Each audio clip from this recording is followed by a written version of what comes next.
Well, we're back with Dr. Napolitano, an optometrist. Dr. Napolitano, tell us, what is, kind of make a list for us of the most severe or all of the particular eye problems a person can have, and describe each one just a little bit. We're going to go into detail much later, but just give us the eye problems and the symptoms which occur with each problem.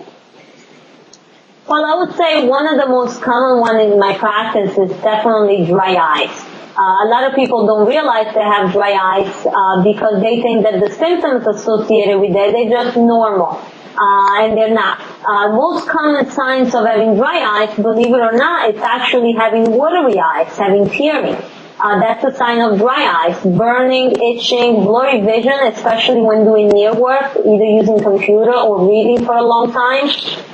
The other one that we obviously check every time we do an eye exam is glaucoma, which is actually the common cause of blindness in the United States right now. And glaucoma is caused by several different factors, but the only one that we can control is the eye pressure in the eye. When a person has high pressure in the eye, we initiate treatments to try to lower the pressure because that's the only thing that we can actually change right now. That's why it's very important every time you have an eye exam to have the eye pressure checked.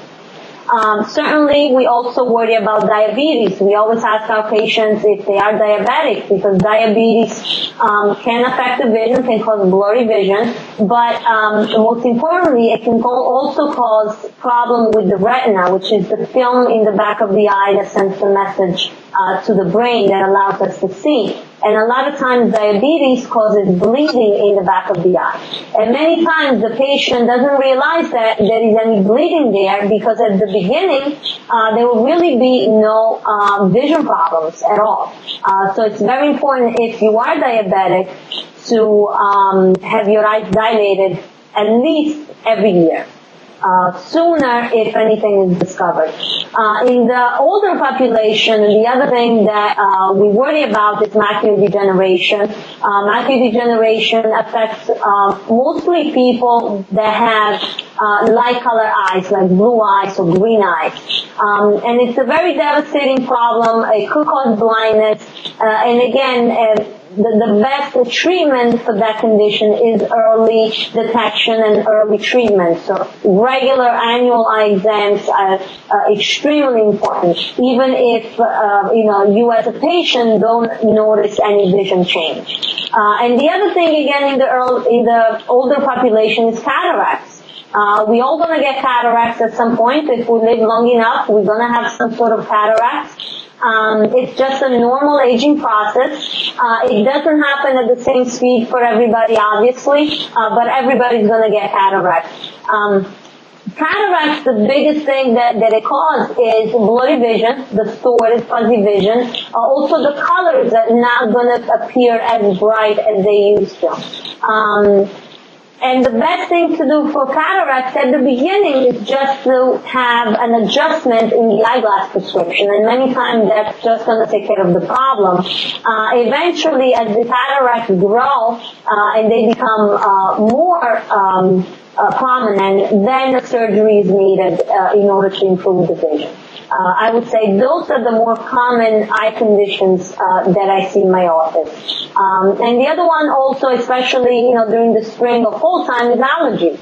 And a lot of times, even if a patient has seasonal allergy and is already taking oral medication for the allergies, that doesn't necessarily take care of the eye problem. So sometimes a topical antihistamine will be needed to treat the eye allergies, and that's something else that we do here.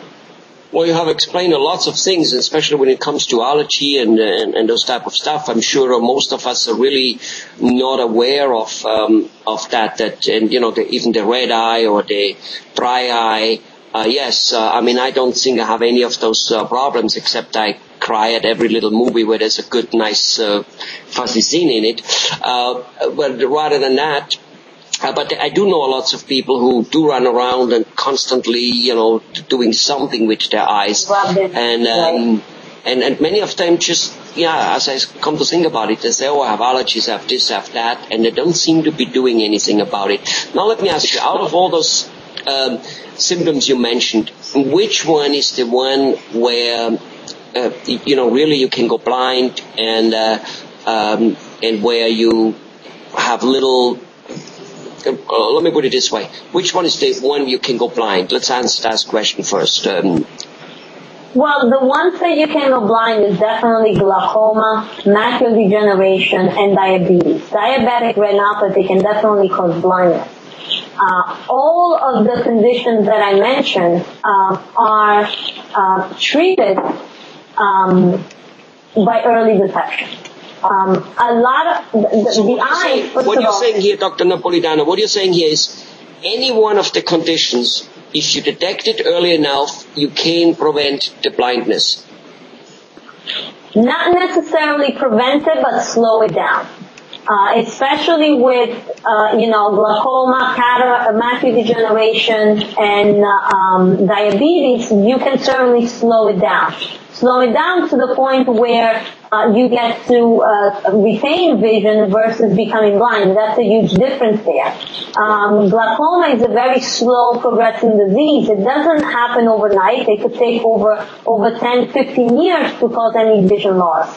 So going 10, 15 years without treatment, obviously the vision loss is going to be a lot higher than if you had your regular eye exam and we were able to discover that the glaucoma was there and to treat it early on.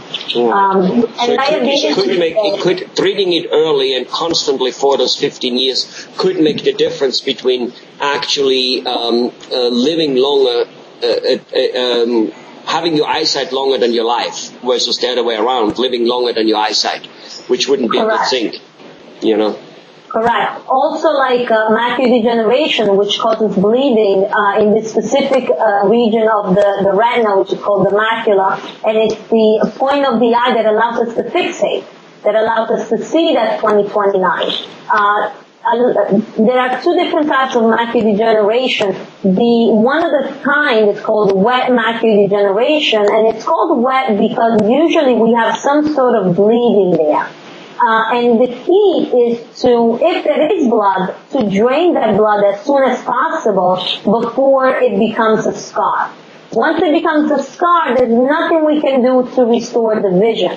But if we are able to notice the bleeding early on, nowadays we do have treatment to drain the blood and to try to stop it from occurring again. And that makes a huge difference in the vision outcome. Same thing with diabetes. All right, Dr. Napolitano, we're going to go into each one of them much more in detail, so you can tell us of how do people, detect it, as it gets blur on the outside, blur on the inside, whatever it may be, so you can really explain it to us and explain to us, what we can do about it. Thank you very much for this, very enlightening, and speak to you soon. Thank you.